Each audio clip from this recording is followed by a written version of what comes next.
What's up, guys? This is Higgins with Legal Automations. I'm on a quest to try out every filament in every color, and on today's episode we're taking a deep dive into Polymaker's PETG in dark gray. So one of the things I'm really impressed with Polymaker is the fact that it comes in a nice cardboard box. It's pretty easy to break down, that kind of thing, and it comes with these Mylar bags. These are great, especially if you don't have a good storage option or just starting out. Keeps things all, lack of moisture and protected from UV light. So always good to see.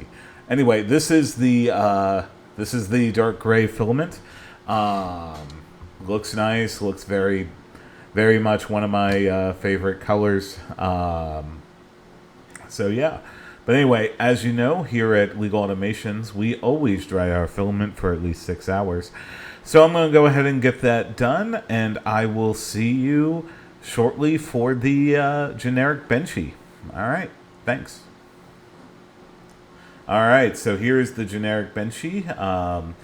Again, we always start out by printing a benchy in the generic settings for the filament in Bamboo Studios.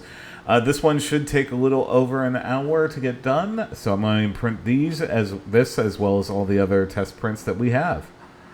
All right, here they are. So again, one of these things that I do like about this particular color is this nice shiny gray.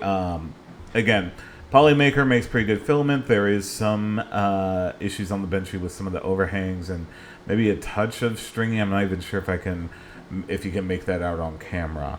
But anyway, the dimensional cube we printed out 40 by 40 by 40 millimeters cubed.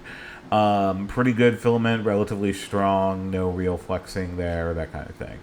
Always good to see. Next up, we have the temperature tower, and for the temp tower for this one, 240 seems to be the ideal temperature. Very little stringing and no globbing on the spike there.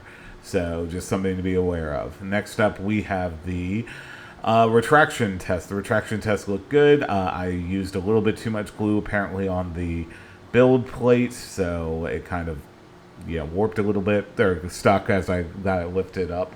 But overall, I'd say pretty good. Next up, the max volumetric speed test. And for this one, 28 millimeters cubed per second. Works out beautifully. No real, sputtering or missed lines or anything like that. So always good to see. Overhang test. This one performed very well. Again, though, as you get closer to 80 degrees, you're going to want to enable supports, especially if you're working with anything that needs the finer detail or has extreme geometries.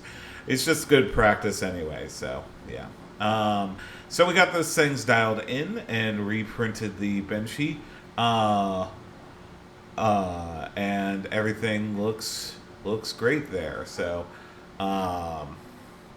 overall, I'd say worked out pretty good. No real major issues there. Anyway, the filament can be had over at Amazon for less than $20, which is always good to see. Again, at time of filming, it's pretty good for the price. I like the fact that it comes in cardboard spool and all that. So my overall thoughts on Polymaker's dark PETG in dark gray is that it turned out very well. No real issues no real issues with that and everything like that. So anyway, overall, I'd say pretty good.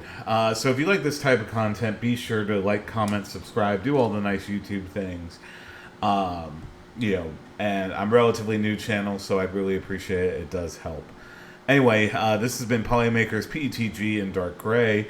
I've been Higgins with Legal Automations. Hope to see you on the next episode, and I'll see you then. Thanks.